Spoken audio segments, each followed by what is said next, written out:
Hi everyone, I'm Dr. Janelle Kim here with Craig Nandoo of JBK Wellness Labs, and we are on The Experts, where we as experts in the manufacturing and formulation industry are here at Beauty Matter Next, the awards and summit event, where we are speaking to some of the most impressive leaders in the beauty industry. And right here, I have someone I am very excited to have on with us. His name is Daniel Andre Langer, and he's with Equite. And he's going to tell us about luxury, all things luxury. In fact, you teach luxury at NYU. That's at NYU and at Pepperdine. And at Pepperdine. Oh, Yeah. that's like in our neck of the woods, San exactly. Diego, in Southern California. And so, please, Daniel, tell us a bit about. You just came off of speaking, and what is it about luxury? What you were just explaining to us, and it was so amazing of what you do in this industry. So tell us, what is luxury? How do you define it? And what is it that you're doing in this space? So the way I define luxury is using the word extreme value creation. So why extreme value creation? Because many companies define luxury more through what you can see and what you can touch. So if you think about hotels, very often it's like, how does the room look like? How does the lobby look like? How is the facade? Where is it? What's the location? But this is a very traditional way of looking at luxury, because you can now have a hotel that is a $200 million investment, for example, Yes. and the experience is awful. Yes. And then I would argue, even if they put a high price point to it, no one is going to feel luxurious. Yes. So therefore, if we think about we are creating extreme value for an individual customer, that's typically the best way to look at luxury. I absolutely love that, the value of it. That's really interesting. And, one of the things that really resonates with me when you speak is you talk about how important the brand story is. Yeah. And I know that we've talked about products, for example. And us being on the formulation and manufacturing side, it's incredibly important to have a product that works, that is going to resonate with the consumer when they're actually using it on their skin. It's effective, yes. But we're always very aware of the fact that having a great product doesn't necessarily make a great brand. Totally. And so there's the business aspect of it, building your business plan, but also when it comes to the brand story, how important is that? The brand story is everything. Yes. And I'm really black and white on this. You cannot have today, in my point of view, a successful new brand or even an existing brand that will remain successful over time if you don't have a brand story. It's so important that if companies come to us to work with us to create the brand story, it's always the very, very first thing we do. Yes. Before we do anything else, before we even do the business plan, we work on the brand story. Because if you do it right, then the brand story infuses everything. Absolutely. And I think an example that I just used in this presentation is design. Yes. So what I see very often, especially in the beauty industry, brands doing is they work first on design and then they work on the formulation. Sometimes the other way around, but typically it's first on the design, and then they believe that the design creates a brand. Yes. Or the brand name creates a brand. I would say today, in 2023, the least important thing is the design. Interesting. The least important. It's still critical, Right. but it's the least important, so to speak. So why do I say this? You can create a beautiful design, but then you don't have a story, and then you end up exactly like in the hotel example. Yes. You have a beautiful design, but you're competing with 2,000 So or many. 200,000, I don't even know how many brands, Yes. other brands that also have a beautiful design. So there is no chance whatsoever that someone can win just by making a design beautiful and not having a story. Yeah, that's really You have interesting. to have And- that connection. Yeah. Right. I understand. Right. And one of the things that you said also was you gave the example of Nike and just do it, and how that you see that and it just exudes what the brand means. Totally. You can close your eyes and Right. you see the brand. And when I speak about a brand story, we have to speak through the eyes of the customers. Yes. So it's not about us, and this is the mistake that 95 to 98% of brands are doing. On the beauty care, we are even more to the higher level. My estimate is we are at 98% of Yes. brands that are not talking to the customer, but they talk about themselves. And the typical stories, as I also mentioned in the presentation, are the founder story, Right. where someone says, I was always dreaming of the best beauty care and I could not find it, and so I made it myself. Yes. So Okay, that's this awesome. is, I always like to say, this is cute when you're brand number 1. Yes. But when you're brand number 522 Yes. that does the same story, Yes. you have the feeling you heard it before. Take then another brand story, very related to this, all the doctor brands Yes. or MD brands. So you have a plastic surgeon, a dermatologist, Right. you name it, someone with expertise that now will say, I had patients coming all the time into Yes. my practice, and they could never find a skincare cream Yes. that is good enough. So I had to invent it. So fundamentally, the same story as the founder story. Yes. Now think about hair products. Then you have a hairdresser that says, Yes. my clients always come and the hair is always a disaster, so I had to create this. Right. So in isolation, this sounds good. The problem is you zoom out Right. and then you look in all the competitive field and everyone is telling the same story. So, and if we tell the same story, there's two things that will not happen. A, we cannot really differentiate. Yes. And the second is we're not even connecting to our audience. Yes. Because in the times where we are living in now, all the connection will happen through social media.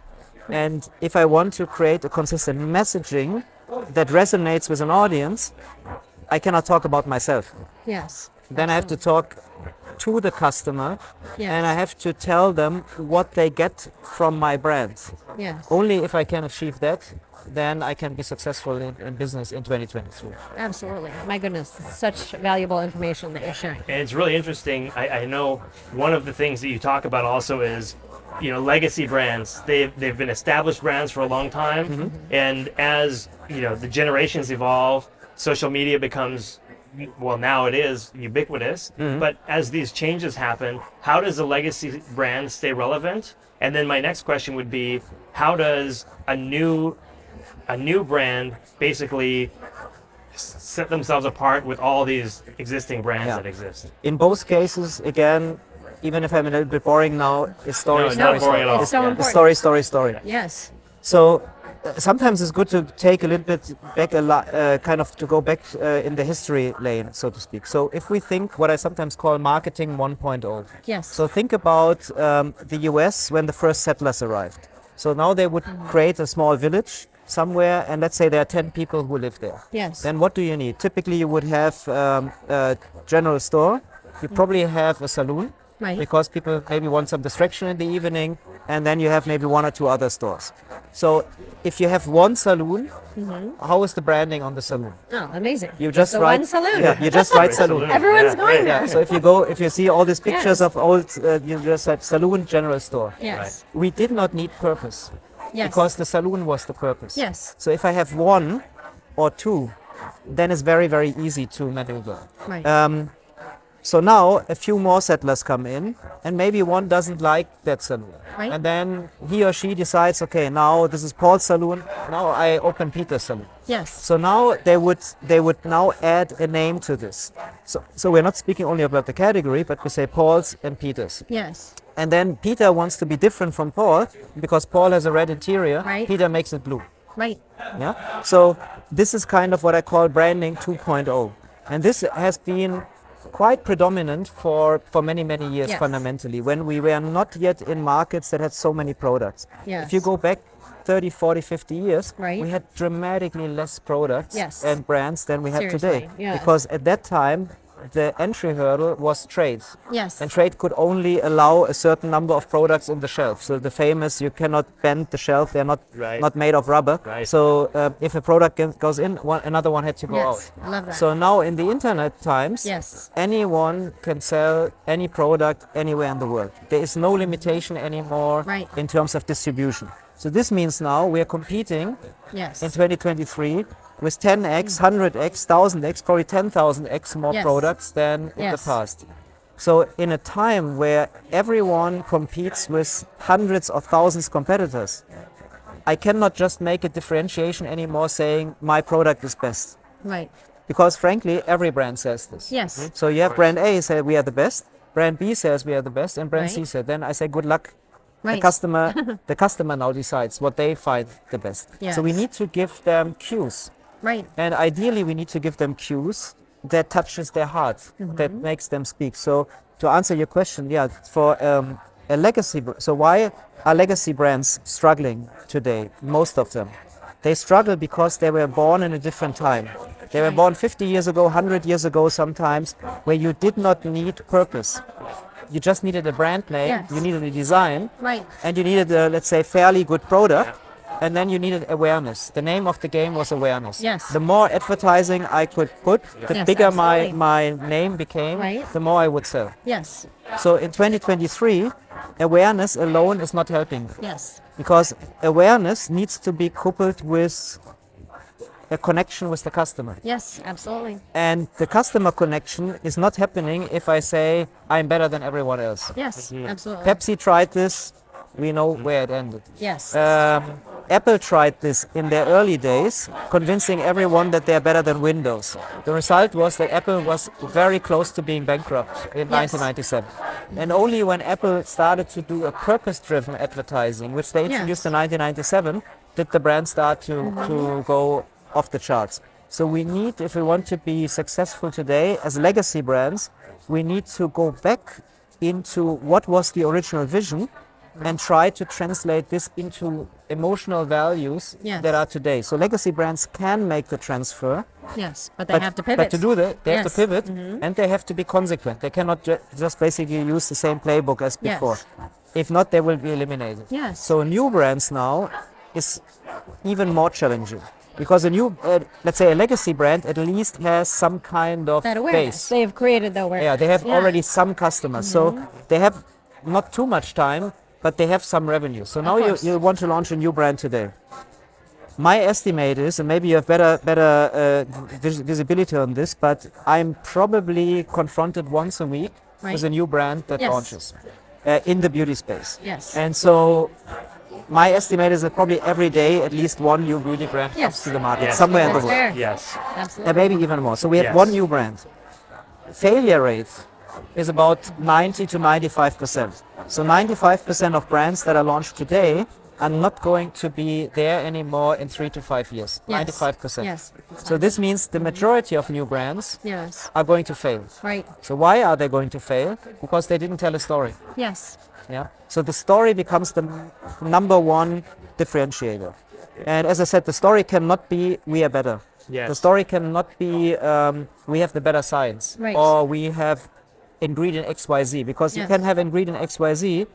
I can guarantee you Right. all your competitors will have the same ingredient Yes. or something similar Yeah. with a similar function within 3 to 6 months. Yes. Understood. Yeah, this is the fast-paced way Very how in fast. beauty one imitates the other. So Absolutely. technology is typically not going to set a brand apart, at least not over time. It can be like, take a brand like Olaplex that Yes. did a huge innovation. It can give you a few years Yes. of head start, Absolutely. but it's not going to give you 10 or 20 years. So you have to combine the technology Right. with a great story that speaks through the eyes of the customer. That is so beautiful. that. I mean, I don't I'm know like a about all of sponge you, but right now. we could literally, I know Craig and I are just, Right. hours have passed. That's really, truly so grateful for this information, Daniel. Yeah.